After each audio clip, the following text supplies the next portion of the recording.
Hey guys, Frightener22 here, and this is Saturday Night Movie Drive-In. This week we're going to be taking a look at a cheapie, a real cheap picture that was made way back in 1977 for a little less than $1 million, believe it or not. We're going to be taking a look at Kingdom of the Spiders.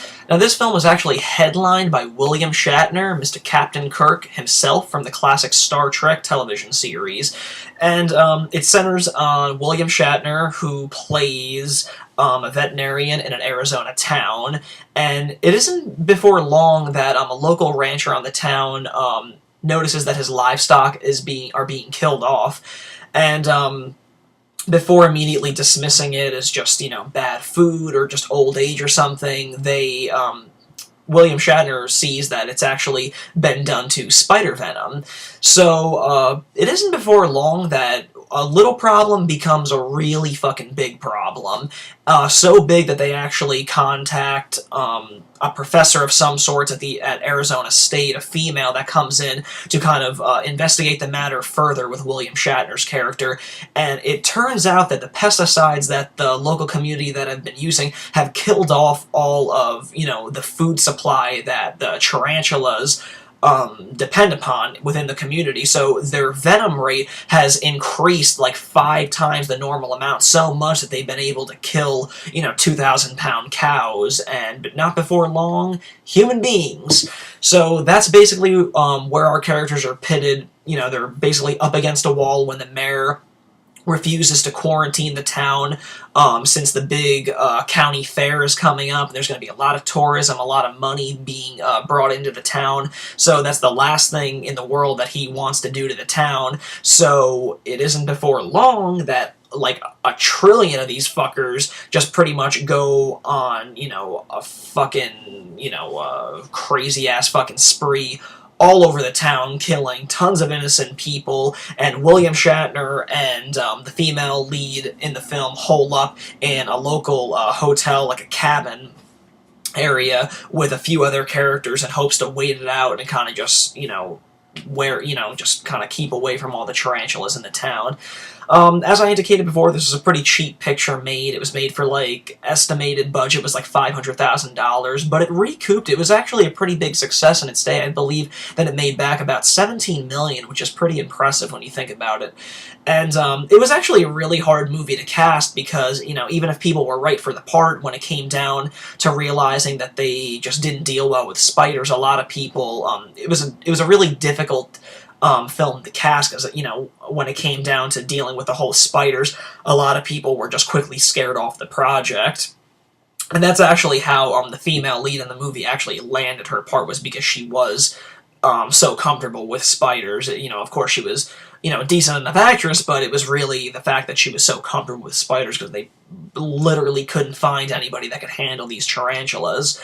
William Shatner plays the role pretty well, so there's not really much more that you can ask for. He has a pretty commanding kind of stature on screen, so he really, steals the show watching, William Shatner attacked by 1 million tarantulas. There's nothing much cooler than that, I would assume.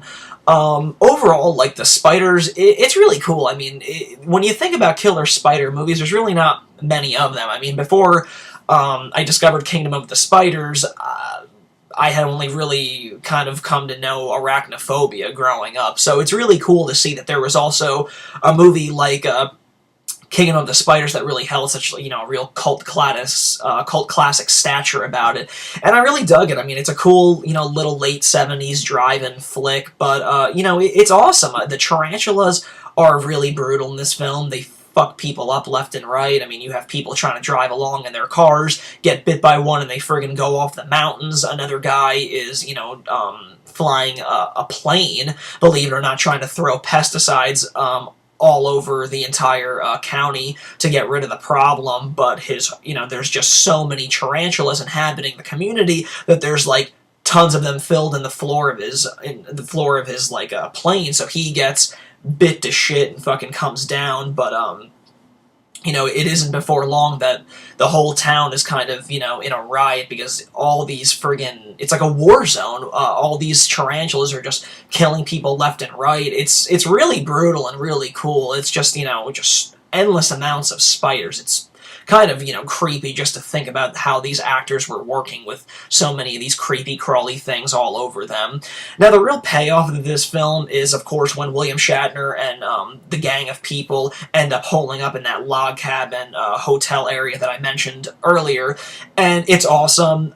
Just, trying to do everything to keep all the tarantulas out, boarding up the windows, boarding up, air conditioning units, but of course, this is a drive-in flick. It's not going to be that simple. The spiders will find their way in, and of course they do. And a really cool scene is when William Shatner is downstairs trying to, get more wood or whatever it is, and he's just ambushed by a shitload of these things, and you see him crawling up the steps, and just a ton of them are biting him in a million different ways. It's really, really gruesome, and actually in an interview that's found as a special feature on this disc, he talks about how he suggested to the director to use, like, silly putty or something to keep a tarantula right on his face, and I'm like, that's real dedication, because as if, like, the 50 or 60 that are on his body weren't enough, it's the actor that suggested, oh, wouldn't it be cool if we put a big-ass tarantula on my face? It'd be great, it'd be awesome. I can't really say that I would do the same no matter how much you were paying me, but, yeah, it looks really awesome in the film, so, props to, Captain Kirk for, taking a hit for the team and making that scene just that much more epic and creepier. So, the funniest thing, though, about that is while I watch this film, you see people dying left and right and being just completely doused in spider webs, because you learn, if you didn't know already, that the cobwebs are meant to, like, harbor the spider's food supply, or so they say in the film. I'm not really going to say that's wrong, because I don't know. I'm going based on the facts that they presented us in the film.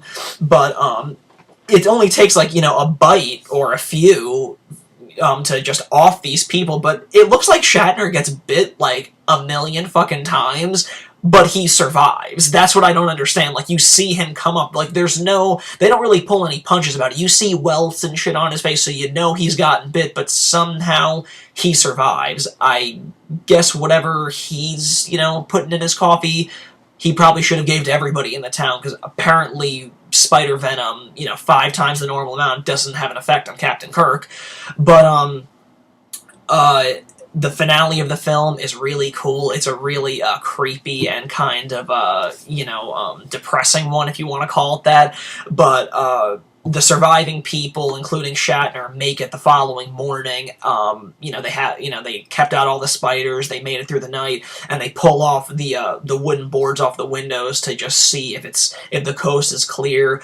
And sunlight is letting in, so you're kind of thinking everything should be fine, and Shatner and everybody just has this, like, oh my god look on their face, and the camera just kind of pans out, just doing this slow zoom out, which is obviously a painting, but it looks really great, and the entire town, you can't see anything, it's just white, because the entire town has just been covered by the spiders' cobwebs. So in a sense, the spiders are gonna fucking tear apart the town and eat anything or anybody that comes in their path for good. So I loved that ending. There was just, like, no way out, and there's nowhere safe in the town, so I really, really loved that ending. I thought, it could have gone either way of them just defeating all the spiders, but I really dug the shit out of that ending. I thought that was a real kick in the ass to just see that there was no way out of it. It's just like, you are, like, their meal. There's no, ifs, ands, or buts about it. So,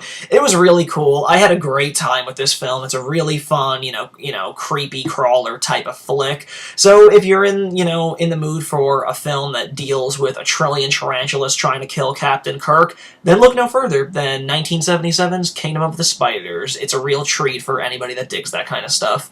As always, guys, thanks again for tuning in to Saturday Night Movie Drive-In, and I'll catch you next time. This is Frightener22.